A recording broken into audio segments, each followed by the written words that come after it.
प्रिय विद्यार्थियों, एक बार फिर आपका स्वागत है।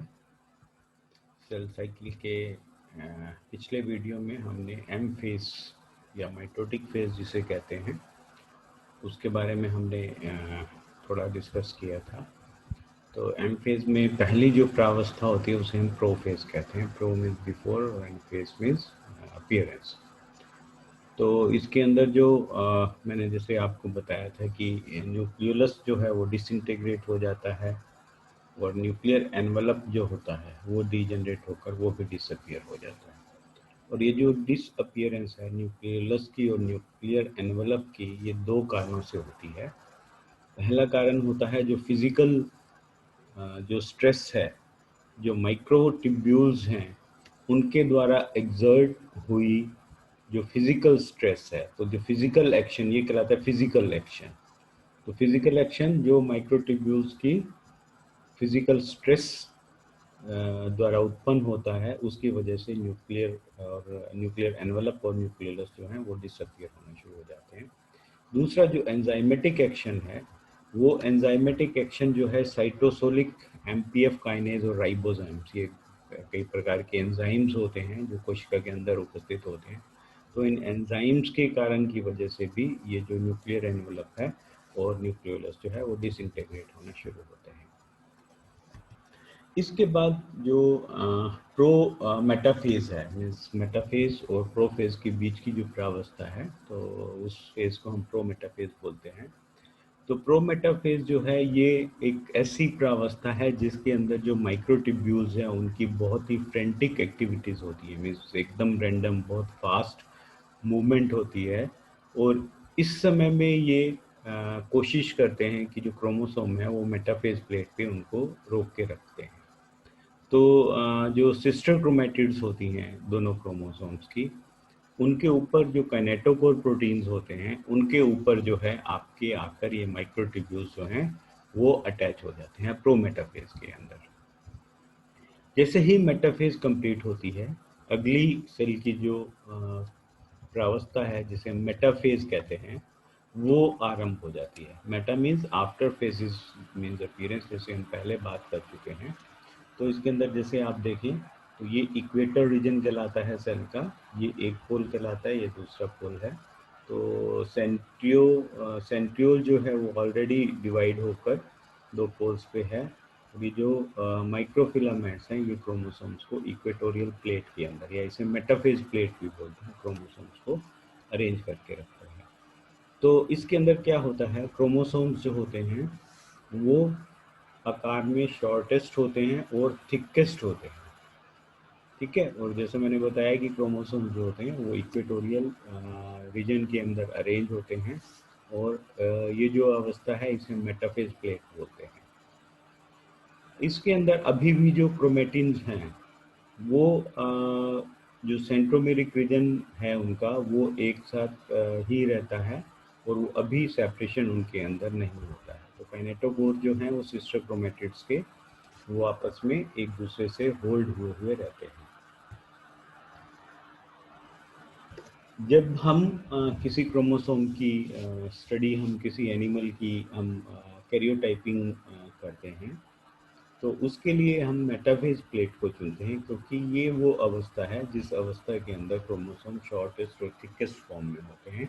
और वो अगर हम पोलर व्यू से देखें तो हम किसी भी जो एनिमल है उसके अंदर नंबर ऑफ क्रोमोसोम्स को काउंट कर सकते हैं। तो ये एक इम्पोर्टेंट प्रावस्था है किसी भी एनिमल के क्रोमोसोम नंबर को काउंट करने के लिए। जैसे ही मेटाफेज समाप्त होती है, नेक्स्ट फेज जो होती है वो आपकी एनाफेज वो स्टार्ट हो जाती है। Ana means up, means up means chromosomes की upward movement, upward movement wards pole. तो इस डायग्राम में जैसे आप देख पाएंगे कि जो क्रोमोसोम है वो पोल की तरफ मूवमेंट। तो एक चीज़ और सिग्निफिकेंट जो एनाफेज के अंदर होती है वो अगर आप ध्यान से देखें तो यहाँ पे और यहाँ पे जो फरो है, ठीक है, तो ये साइटोकाइनेसिस का प्रोसेस जो है वो भी स्टार्ट हो जाता है। तो एनाफेज के अंदर ही जो तीसरी साइकिल है जिसे हम साइटोप्लाज्मिक साइकिल कहते हैं, यानी साइटोप्लाज्म का डिवीजन जो है वो भी इस प्रावस्था के अंदर शुरू हो जाता है। तो इसके अंदर जो सबसे एकदम से जो स्टार्ट होती है, ये it starts very abruptly with synchronous splitting of each chromosome. तो जो क्रोमेटिड्स हैं वो सेपरेट, तो ये और ये क्रोमोसोम जो है आपस में अटैच थे, तो एक क्रोमेटिड इस तरफ और दूसरी उसकी सिस्टर क्रोमेटिड इस पोल की तरफ, ये एकदम से सेपरेट होंगे और सेपरेट होकर ये दोनों पोल्स की तरफ जो है मूवमेंट हो जाएगी। और ये जो स्प्लिटिंग है सेंट्रोमेरिक रीजन का, जो सेंट्रोमियर से अभी तक मेटाफेज के अंदर ये क्रोमोसोम एक साथ हेड थे, ये स्प्लिटिंग होती है, ये जो है एकदम से साइटोप्लाज्मिक जो साइटोसोलिक कैल्शियम आयंस है उनके अंदर एकदम बढ़ोतरी होने की वजह से ये जो है सेंट्रोमियर्स वो अलग होकर दोनों पोल्स की तरफ मूव करते हैं। तो एनाफेज फेज को हम दो फेजेस के अंदर डिवाइड कर सकते हैं। One is called anaphase A and one is called second is called anaphase B. Anaphase A जो है ये है poleward movement of chromatids due to shortening of kinetochore microtubules. इसके बारे में हम विस्तार से आगे आगे आने वाले लेक्चर में पढ़ेंगे कि किस तरह से जो मूवमेंट है क्रोमोसोम्स की उसके अंदर माइक्रोट्यूब्यूल्स किस प्रकार से रोल प्ले करते हैं। ये कहलाता है आपके एनाफेज ए। इसके अंदर जो है क्रोमोसोम वो यू वी या जे शेप के दिखाई देते हैं। तो डिपेंडिंग अपॉन कि क्रोमोसोम जो है मेटासेंट्रिक है, सब मेटासेंट्रिक है, एक्टोसेंट्रिक, टीलोसेंट्रिक है, तो U V J I type के जो हैं इस प्रकार की शेप के क्रोमोसोम्स वो दिखाई देते हैं। एनाफेज बी जो है that is separation of poles themselves. तो ये एनाफेज बी कहलाता है। तो जैसे ही एनाफेज आपके समाप्त होती है, कोशिका की अगली प्रावस्था जो है कोशिका विभाजन की टीलोफेज वो प्रारंभ हो जाती है। टीलोफेज के अंदर जो इवेंट्स प्रोफेज में हुए हैं वो सभी इवेंट्स जो हैं वो रिवर्स होते चलते हैं, रिवर्स सीक्वेंस में होता है। जैसे पहला इवेंट न्यूक्लियर जो एनवलप है वो रीअसेंबल होना शुरू हो जाता है, तो जैसे आप यहाँ पे देख सकते हैं क्रोमोसोम्स जो हैं वो वापस डीकंडेंस होना शुरू होकर क्रोमेटिन नेटवर्क की फॉर्म में आने लग जाते हैं। न्यूक्लियर एनवलप जो है वो दोबारा फॉर्मेशन शुरू हो जाता है। माइटोटिक स्पिंडल जो है वो डिसअपियर होना शुरू हो जाता है। तो जो माइक्रोट्यूब्यूल्स हमें प्रोफेज मेटाफेज एनाफेज के अंदर दिखाई देते हैं वो डिसअपियर होने शुरू हो जाते हैं। फाइबर्स मैंने आपको बता ही दिया कि ये डीकंडेंस जो है वो शुरू हो जाते हैं। आरएनए की जो सिंथेसिस होती है वो स्टार्ट हो जाती है।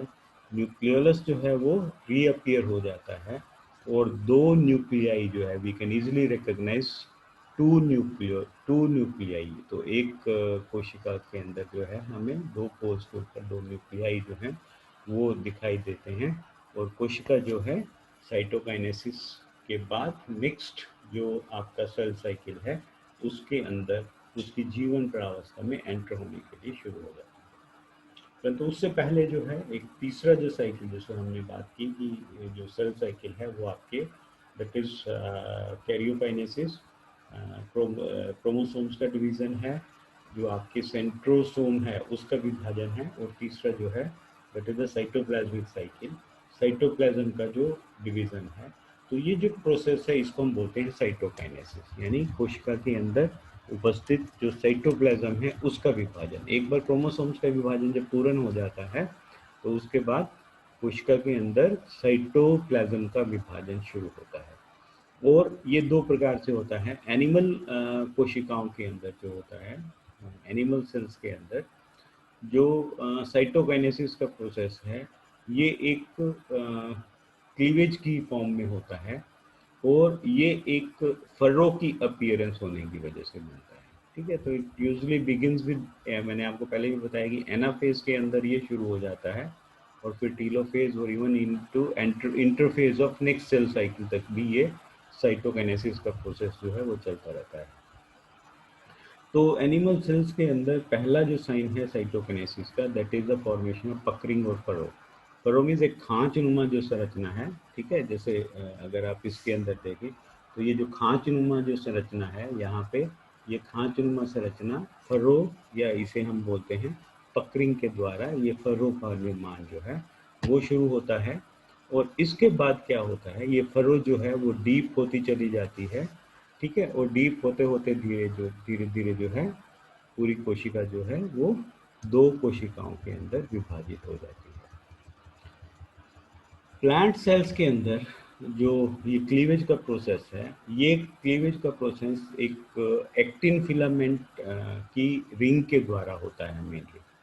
तो एक्टिन फिलामेंट्स जो आपकी प्लाज्मा मेम्ब्रेन है उसकी इनर सरफेस पे, ठीक है, तो उसकी इनर सरफेस जो होती है which is also called cytoplasmic face of plasma membrane.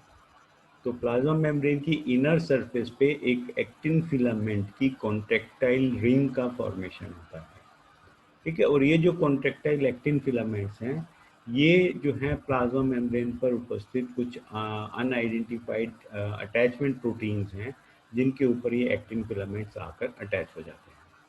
तो कॉन्ट्रेक्टाइल रिंग जैसे ही असेंबल होती है, धीरे धीरे फिर इसके अंदर जैसी मसल के अंदर मूवमेंट होती है एक्टिन मायोसिन फिलामेंट्स की तरह, ये कॉन्ट्रेक्टाइल रिंग आपस में एक दूसरे के ऊपर स्लाइड करना शुरू करती हैं।